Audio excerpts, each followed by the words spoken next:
Hi friends, मेरा नाम सागर है और मैं राजस्थान से बिलोंग करता हूँ। ये मेरा यूट्यूब अकाउंट काफ़ी टाइम से इनएक्टिव है। मैं जनरली वीडियोस नहीं बनाता, बट 2 दिन पहले कुछ ऐसा हुआ है जिसके लिए मुझे ये वीडियो बनाने की काफ़ी ज़्यादा ज़रूरत है, क्योंकि जो मेरे दोस्त लोग इंडिया फंसे हुए हैं, जो यूएई वापस जाना चाहते हैं, जिनका रेजिडेंस वीज़ा है, वो यूएई कैसे जाएं, क्या क्या उनको प्रिकॉशंस रखने हैं और क्या तरीका है जाने का, ये मैं आज इस वीडियो में आपको बताऊंगा। जैसा कि आपको पता है कि आईसीए ने थोड़े टाइम पहले अप्रूवल सिस्टम हटा दिया था, बट जीडीआरएफए में हमें अभी तक अप्रूवल चाहिए। सो आईसीए ने जैसे ही अप्रूवल सिस्टम हटाया, उसके बाद उन्होंने एक नई चीज़ इंट्रोड्यूस करी थी, जिसके अंदर था कि हमको एमिरेट्स आईडी लिखना पड़ेगा, पासपोर्ट नंबर लिखना पड़ेगा और ऑर्डिनरी पासपोर्ट, ये सब डाल के हमें अगर ग्रीन में कमेंट आता है तो हम किसी भी एयरलाइन में यूएई ट्रैवल कर सकते हैं। बट इफ़ अगर वो रेड है तो हम सिर्फ़ और सिर्फ फ्लाई दुबई में इंडिया से ट्रैवल कर सकते हैं। तो सेम वही प्रोसीजर मैंने भी फॉलो किया। तो फ्लाई दुबई का प्रोसेस ये है कि अगर आप दिल्ली या लखनऊ से ट्रैवल करते हैं तो उन्होंने जो रिकमेंड की है लैब्स, आप अगर वहाँ से कोरोना टेस्ट करवा के जाते हैं जिसका रिज़ल्ट नेगेटिव होगा, तो वो आपको ट्रैवल करने देंगे और उसमें आईसीए अप्रूवल की कोई ज़रूरत नहीं है। वो अगर रेड में कमेंट आ रहा है फिर भी आप ट्रैवल कर सकते हैं। तो सेम केस मेरी फ़्लाइट थी 16 को, जो परसों बोल सकते हैं आप। तो मैंने भी वही प्रोसेस फॉलो किया। मैं रहता हूँ राजस्थान में, जैसा कि मैंने बोला आपको, मैं राजस्थान में रहता हूँ। तो मैं राजस्थान से दिल्ली मैंने ट्रैवल किया ट्रेन में।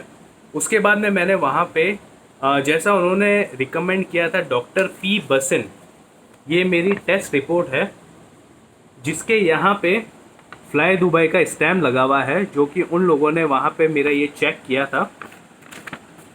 तो अगर आप यहाँ से रिपोर्ट करवा के जा रहे हैं तो आपको कोई प्रॉब्लम नहीं आएगी। और सेकंड चीज़, वो लोग ये चेक करते हैं कि आपका जो वीज़ा स्टेटस है वो एक्टिव है या नहीं है। सो मेरा कोविड का टेस्ट जो था वो नेगेटिव था। मेरा वीज़ा फाइल स्टेटस जो है वो एक्टिव है। थर्ड चीज़, मेरे पास अप्रूवल नहीं था, जो कि वहाँ पे जितने भी ट्रैवलर थे 90% लोगों के पास में अप्रूवल नहीं था। सो मैं क्यू में लगा हुआ था। जैसे ही मेरा बोर्डिंग पास के लिए नंबर आया, वो बोलते हैं आप ट्रैवल नहीं कर सकते। तो मैंने उनसे पूछा कि मैं क्यों ट्रैवल नहीं कर सकता। तो उन्होंने बोला कि आपका अप्रूवल नहीं है। आई सेड दैट इतने लोग हैं, 90% लोगों के पास अप्रूवल नहीं है। उसी लोगों के अंदर एक मेरा ऑफिस कलीग भी था, जिसका भी सेम मेरे जैसा था कि फ़ाइल एक्टिव था और उसके पास भी अप्रूवल नहीं था। बट उन लोगों ने फ्लाई दुबई वालों ने उनको बोर्डिंग पास दे दिया, बट मुझे नहीं दिया। सो मैंने उनसे पूछा कि क्या है, क्या प्रॉब्लम है, आप बताओ तो सही। मैं कैसे, आज इतना मैंने टिकट करवाया, मैं राजस्थान से दिल्ली गया, दिल्ली में 2-3 दिन के लिए मैंने स्टे किया, तो मैं किस रीज़न से वापस चला जाऊँ? मुझे आप ऑथेंटिक रीज़न दीजिए। फिर वो बोलने लगे कि हम आपका आईसी अप्रूवल चेक करेंगे। मैं बोला वो तो आपको पता है कि आईसी अप्रूवल हमारे पास नहीं है, इसलिए हम लोग आपकी फ़्लाइट में ट्रैवल कर रहे हैं। अदरवाइज़ मैं भला क्यों फ्रॉम दिल्ली आके और दिल्ली से मैं ट्रैवल करूँगा? मैं राजस्थान से भी ट्रैवल कर सकता हूँ अगर मेरे को आईसी अप्रूवल होता तो उन्होंने बोला कि आपका एपीपी सिस्टम पे नाम क्लियर नहीं है। मैंने बोला ये क्या सिस्टम है और ये हम कैसे पता लगाएंगे? तो बोले सर आप लोग पता नहीं लगा सकते, ये हमारे सिस्टम में ही पता पड़ेगा जब आप यहाँ पे बोर्डिंग के लिए आएंगे। तो कहने का मतलब ये है, आज आपके पास में आपका वीज़ा एक्टिव है, आपके पास कोविड का टेस्ट सर्टिफिकेट है जो कि नेगेटिव है, और आप फ्लाई दुबई में ट्रैवल कर रहे हैं, देन एक फोर्थ केस नया आ गया कि उसके बावजूद भी आप ट्रैवल नहीं कर पाएंगे। मैं नहीं बोलता कि ये कॉमन चीज़ है कि हर किसी को आगे, बट नहीं, उस पूरी फ़्लाइट के अंदर ये हम एक या दो जनों के प्रॉब्लम आई थी, जिसमें उनको ट्रैवल नहीं करने दिया और बोर्डिंग पास उनको नहीं दिया गया। तो मैंने उनको बोला कि नहीं, ये मुझे रिटर्न में चाहिए जो आप बोल रहे हैं। तो उन्होंने मुझे ये रिटर्न में लिख के दिया है with stamp with his signature. इस पे लिखा हुआ ये है, passenger not accepted on flight due to APP not clear by Dubai immigration. So अब ये दुबई इमिग्रेशन का प्रॉब्लम है, ये चीज़ हमें कैसे पता पड़ेगी, हम लोग इससे अवेयर कैसे होंगे? तो इसका सॉल्यूशन फ्लाई दुबई के पास में भी नहीं था। उन्होंने मुझे यही बोला कि आप अपने कंपनी के PRO को दुबई इमिग्रेशन पे बोलिए विज़िट करने के लिए, वो ही आपको बता पाएंगे। तो मेरा कंसर्न ये है, आज आदमी इतनी एक्सपेंसिव टिकट लेके कहीं पे भी इंडिया में वो रहता है, वो दुबई ट्रैवल करने के लिए वो इंटरनेशनल एयरपोर्ट ट्रैवल करता है। फॉर एग्ज़ाम्पल, मैं राजस्थान में था तो मैंने दिल्ली ट्रैवल किया, मैं वहाँ पे होटल स्टे में रहा, मैं 3 दिन होटल स्टे किया मैंने वहाँ पे।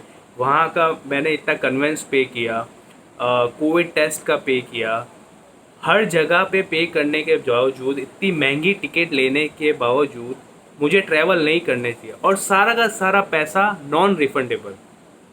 So it's a huge loss for common people. आज चलो हमने ये लॉस सहन कर लिया, बट काफ़ी लोग ऐसे होते हैं जो कि लेबर कैटेगरी के होते हैं, वो ये लॉस नहीं सहन कर सकते। सो फ्लाई दुबई वालों को भी ये चीज़ समझनी चाहिए कि कुछ क्राइटेरिया रखें जो कि रिफंडेबल का, कि अब इसमें प्रॉब्लम ना तो हमारी है ना तो फ्लाई दुबई वालों की। सो इमिग्रेशन से कुछ ना कुछ लिंक ऐसा होना चाहिए, जैसे ट्रैवलर को भी पता पड़ना चाहिए कि ये प्रॉब्लम भी आ सकती है। सो बस अब मैं यही वीडियो के थ्रू सबको अवेयर कराना चाहता था कि अगर आप लोग UAE से अपना ये APP सिस्टम अगर पता लगवा सकते हैं तो आप पता लगवा के फिर ही जाइए। पूरे प्रोसेस में एक तो आपका टाइम वेस्ट हुआ, दूसरा आपका पैसा वेस्ट हुआ, और तीसरा आप इतने ज़्यादा मेंटली हैरेस हुए हो।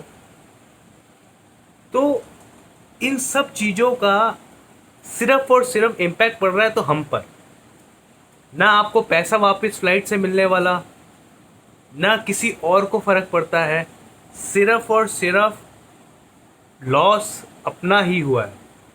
सो कोई भी डिसीजन लेते हैं, पहले आप हर चीज़ चेक कर लीजिए, देन ही आप प्लान कीजिए UAE जाने का। सो गाइस, मैं ये वीडियो इसलिए नहीं बना रहा कि मैं आपको डराऊं, इट्स अ लाइव एग्जाम्पल। जो मेरे साथ हुआ है 16 को, वो मैं आपसे शेयर कर रहा हूँ। हाँ, 95% ये है कि लोगों को अलाउड कर रहे हैं, वो विदाउट अप्रूवल जा सकते हैं, बट 5% जो लोगों को वो लोग बोर्डिंग पास नहीं दे रहे हैं, उनका यही रीज़न है कि उनका APP सिस्टम में नेम क्लियर नहीं है। इमिग्रेशन में बेसिकली उनका नेम नहीं है या लिस्ट में नेम नहीं है, आई डोंट नो कि इंटरनली वो क्या चीज़ है, बट हाँ, उन्होंने मुझे जो रीज़न दे के रिटर्न किया वो APP system it's not clear. So इस रिलेटेड मुझे फ्यूचर में जैसे ही कुछ इन्फॉर्मेशन मिलती है, मैं आप लोगों के लिए फिर से एक वीडियो बनाऊंगा जिसमें मैं आपको एलॉबरेट कर सकूं कि ये प्रॉब्लम थी क्या। तो यस, जब तक के लिए have a safe journey if आपकी फ़्लाइट है, और अगर और किसी के साथ भी ऐसा कुछ होता है तो प्लीज़ मुझे कमेंट करके बताइए, और इस रिलेटेड अगर आपको और कुछ इन्फॉर्मेशन चाहिए तो let me know in the comment box, I'll reply you guys. Thank you. Bye.